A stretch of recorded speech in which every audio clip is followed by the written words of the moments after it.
So we're going to start with the roasted onion Asiago. That's a tongue twister, but there's a new term. There's always a new term, right, guys? This term is called miche, M-I-C-H-E. Miche is just a French term for large loaf. So this is actually called a roasted onion Asiago miche. So again, it's just going to be a big, flat, round loaf. The first thing that we have to do is, for the top garnish, is we have to roast some onions. So we need about 4 ounces. So you can see I've cut it in half. I'm just going to take the peel off. And I'm doing this because, you know, sometimes we don't use our knives a lot. So we're going to keep the root down. I'm going to slice just off that. Slice down in my julienne. I'm going to take these to just over a small dice. So I'm right between a small and a medium dice. So I did lengthwise. Now when you do your onion, you don't have to come back and do the horizontal cuts. So now I'm just going to put my knife straight down to give myself the dice.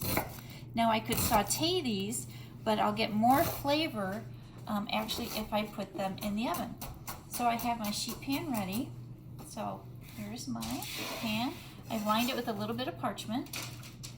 In order so that these onions don't dry out, I'm going to put just a little bit of olive oil on them.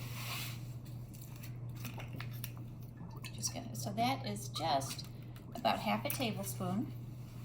I'm going to toss these. And then these are going to go in a 425-degree oven for about 10 to 15 minutes. They'll be light brown. I don't want to really caramelize them because these are going to be the top garnish, so they're going to brown even longer when they're in the oven. So these will go into the oven, and then I'll check them in just a few minutes. I'm going to just tidy that off. The next thing that we have to do is prep our green onion, and we have some chives. Now there's not, in flavor-wise, both a chive and a green onion have a very mild onion flavor. So you could just use all, or you could just do the combination like we're going to use. I like to use them both because the chive is going to go quite small. Chives are actually an herb, and a lot of people don't know this. They sprout and grow a beautiful purple flower, and chives are usually put in gardens because they, what is it, when they drive away insects, what is that called? Insect repellent. So it keeps the insects away from most of your herbs. You see these on a lot of table service when you have a baked potato. It's just a way to get a very gentle onion flavor in. So you can see I just did these very small. If you had to and you know you weren't comfortable with a knife, you could easily just go ahead and cut these with some scissors. Next, I'm going to have a green onion. A green onion is actually from the vegetable family. So the chive is an herb, a green onion is a vegetable. What I want to do is cut off this root.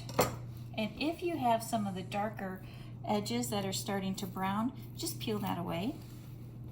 Now I've already washed this. And so again, I'm just going to go straight down with my knife. And I actually want the green also, because it will just give me great color on the inside of my bread.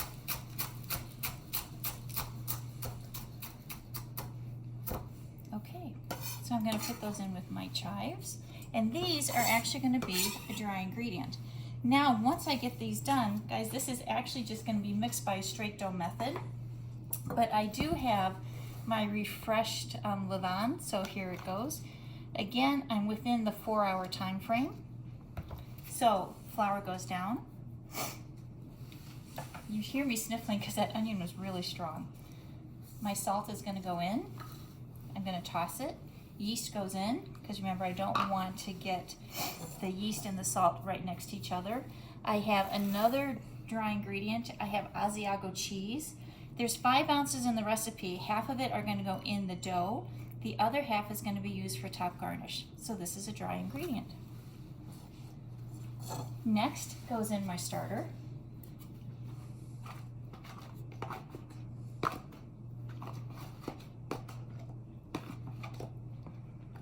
So I had 8 ounces of my starter, and now my chives and my green onions are going to go in. I'm just going to gently toss these. They'll get blended even more during my kneading cycle. I'm going to make a well I have a little bit of olive oil. It's about 45 grams. And I'm going to start to blend in my water.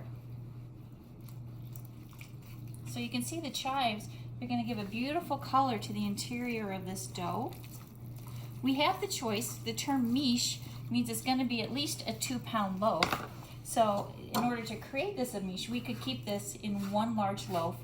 If, because you guys will end up taking this bread home, if you want 2 smaller loaves, in class we can make the decision whether we cut it in half and get 2 smaller ones, or we keep it the miche and we do 1 large one.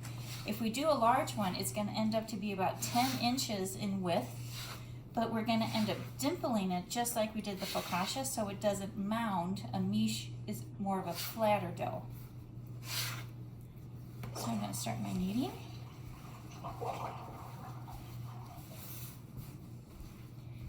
And here we go. Now guys, this is probably a little boring because we are in week 14 and all we've done is knead a lot of bread. So I'm just going to finish kneading this. I'm going to put it in my grease bowl and I'm going to let it start to rise. So we'll come back in about an hour and a half because we're doing the rising at room temperature, and then I'll show you the makeup of it, okay? Let's take a look at our onion Asiago bread. So remember, if I punch my finger in, the hole is not filling back in, so proofing is ready. So I'm just going to bring this out. I'm just going to give it a gentle boil. I'm going to place it on my parchment lined sheet tray. Remember, this is our miche, so this is going to be a bigger loaf. So I'm just going to flatten this down a little bit. I'm going to end up flattening it one more time before it goes into the oven, because remember, miche means large loaf. And so once this is done, I'm at about 10 inches now. We might get it to pat down to about 12 inches. You can see all the beautiful chives and the green onions. So this is just really loaded with flavor. Now what I want to do is sprinkle on just a little olive oil right on the surface. That will just promote a little bit more flavor into this dough. Here I have my roasted onions, so I'm going to put these right on the surface. Now remember, I told you we didn't want them all dark, but you know, it's the nature of the beast that some of them will get a little darker than others. But what I want to do is now protect these from the heat of the oven. So now I'm going to take the rest of my Asiago, and this goes right on top. Kind of looks like a beautiful focaccia. And this now is going to rise for about another 20 minutes, and then we'll come back and we'll dimple it, and then it'll go into the oven. So this is, again, the roasted onion Asiago. Okay, we'll check back in about a half hour. Okay. Our miche has been going now for about an hour. You can see it has started to rise, but what I don't have is a perfect circle. So, you know, in the pastry world, we try to be as accurate as possible, so I'm just going to do a little bit of a stretch. That looks good. And just so everything doesn't fall off, I'm going to give it just a little bit of a dimple, just like we did the focaccia. Not as much as we did the focaccia, so I just want to make sure I'm one even plane. Okay, now this will bake much faster because it's so thin, just like the focaccia. So 425 oven. Internal is going to be about 190. Remember, we've protected the onions because the Asiago cheese is on top. So this we'll check in about 18 minutes. Guys, look at this loaf of bread. Oh, I'm sorry, look at this miche. Beautiful, right? So yes. The cheese is caramelized, onion is protected. When it cools and we slice into it, we'll get some beautiful tunneling because it's very reminiscent of focaccia. And then we'll see all the beautiful chives and green onions in there, okay? So again, this is what we're gonna make day 2 of our barm or our levain. So we'll just check D2L to make sure that you have the recipe.